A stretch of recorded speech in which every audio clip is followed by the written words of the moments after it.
So hello বন্ধুরা, কেমন আছেন সবাই? আশা করি ভালো আছেন। It's me Subrata and welcome back to my another video. আজ আমরা এসে পড়ছি কলকাতার সবচেয়ে পরিচিত একটি পর্যটন স্থল ভিক্টোরিয়া মেমোরিয়াল। আজকের এই ব্লগে আপনাদের সাথে ভিক্টোরিয়া মেমোরিয়াল সম্পর্কে কিছু তথ্য শেয়ার করব। চলুন প্রথম থেকে শুরু করা যাক। আমরা শিয়ালদহ থেকে একটি ট্যাক্সি নিয়ে রওনা হয়েছি। কলকাতা মানেই এই হলুদ ট্যাক্সি, এটা আলাদা পরিচয়। হলুদ ট্যাক্সি মানেই কলকাতা। তো আমরা এখন ভিক্টোরিয়া যাব। এই হলুদ ট্যাক্সিটা ডাইরেক্ট আমাদের ভিক্টোরিয়া নিয়ে যাবে। আমরা যেতে পারতাম বাসে করে, তারপর ভাবলাম যে না, বাসে এত টাকা পড়ে না, যদি ট্যাক্সি যে টাকা পড়ছে বাসে এসে অনেক কম টাকায় যাওয়া যায়।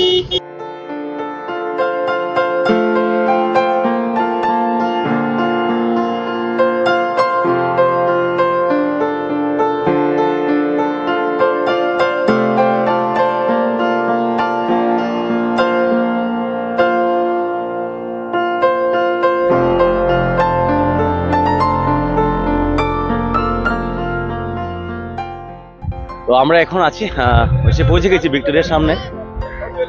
এই হলো সেই ভিক্টোরিয়ার সামনের জায়গাটা। যেটি ওই দিকটা অনেকগুলো ঘোড়ার গাড়ি রাখা আছে, আপনারা যদি চান আপনারা ঘোড়ার গাড়ি চড়তে পারেন। আর টিকিট কাউন্টারটা হলো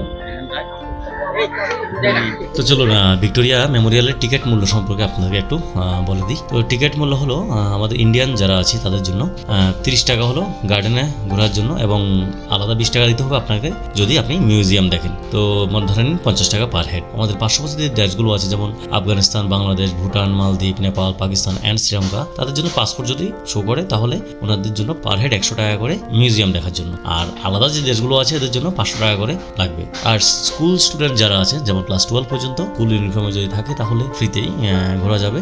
আর আর্মি পার্সোনালদের জন্য এটা ফ্রি আছে, তবে ওনাদের আইডি কার্ড দেখা। যে গার্ডেনটা আছে এটা প্রত্যেকদিন সকাল 5:30 থেকে 6টা অবধি, সন্ধ্যা 6টা অবধি খোলা থাকে। আর সপ্তাহে সোমবার গ্যালারি বন্ধ থাকে। তো আপনারা যদি গ্যালারি দেখতে চান তাহলে ওইভাবেই হিসাব করে আসবেন।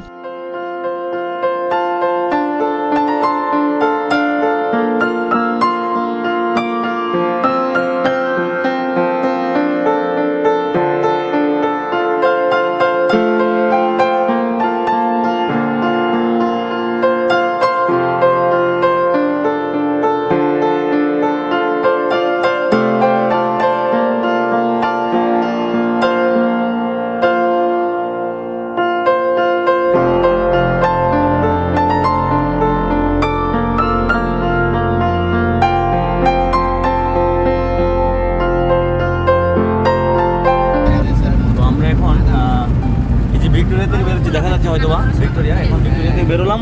ভিক্টোরিয়ায় ভিতরে ক্যামেরা এলাও না থাকায় তেমন একটা ভিডিও ফুটেজ এখন যেটা দেখলেন ছবিগুলো নিয়েছি, ভিডিও এলাও না থাকায় এখন আমরা যাচ্ছি যে চিড়িয়াখানা যেটা আছে।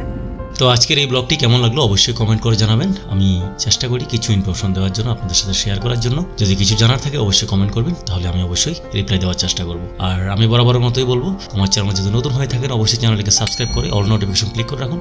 আর যদি ফেসবুক পেজ থেকে দেখে থাকেন অবশ্যই পেজটিকে ফলো করে সঙ্গে থাকবেন। লাইক, শেয়ার এবং কমেন্ট করতে ভুলবেন। অসংখ্য ধন্যবাদ।